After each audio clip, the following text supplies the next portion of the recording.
আসসালামু আলাইকুম। Welcome to my page. আশা করি সবাই ভালো আছেন। তো আজ আপনাদের সাথে শেয়ার করব একটা ভর্তা রেসিপি। চলুন যাই। তো আমার কাজিন এখন গাছে উঠছে আমড়া পাড়ার জন্য। ও আমড়া পাড়তেছে আর আমি নিচ থেকে ভিডিও করতেছি। কারণ এত সুন্দর ভিউ, এটা ভিডিও না করে পারলাম না।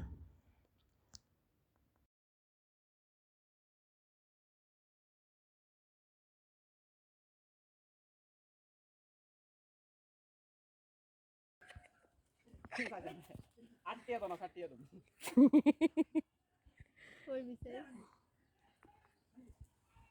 আমার কালকে ভালো লাগছে। ওকে ভালো আছে। আইয়া ইউম দুধ গেছে। আইয়া তোর কইছে কথা করতে।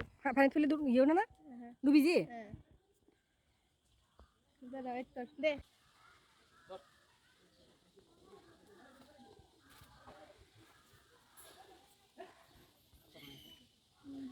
তো অবশেষে আমড়াগুলাই পাড়া হলো। আর এটা হলো আমাদের বাড়ির পিছনের ভিউটা, অনেক সুন্দর।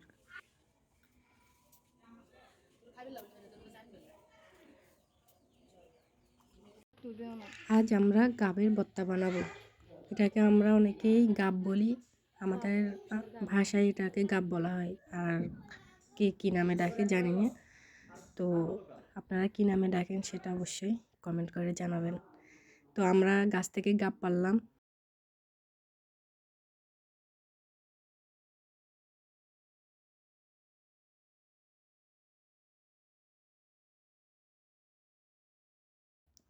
এখন গাবগুলোকে চিলা হচ্ছে, তারপর এগুলোকে কুচি কুচি করা হবে।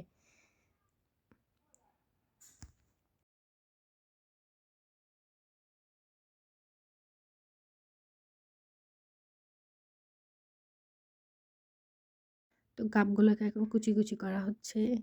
এগুলো সবগুলোকে কুচি কুচি করব, করার পরে এগুলাকে ভর্তা বানাবো। তো একা তো করা পসিবল না, তো সাথে আমার আম্মাও কাটতেছে গাবগুলা।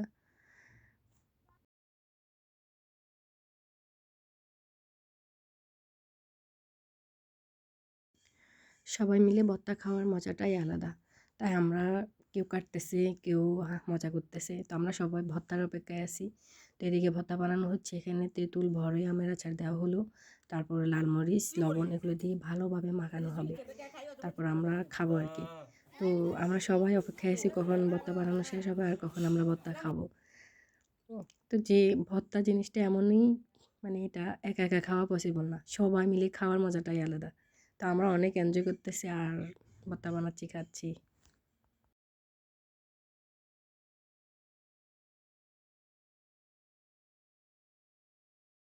তো অবশেষে আমাদের ভর্তা বানানো শেষ হলো, এখন খাওয়ার পালা।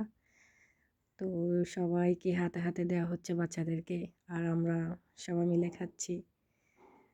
ভর্তাগুলো অনেক টেস্ট হয়েছে, আপনারাও এটা ট্রাই করে দেখবেন যদি। তো ভর্তা খেতে খেতে সবার কাছ থেকে বিদায় নিচ্ছি। আল্লাহ হাফেজ, সবাই ভালো থাকবে।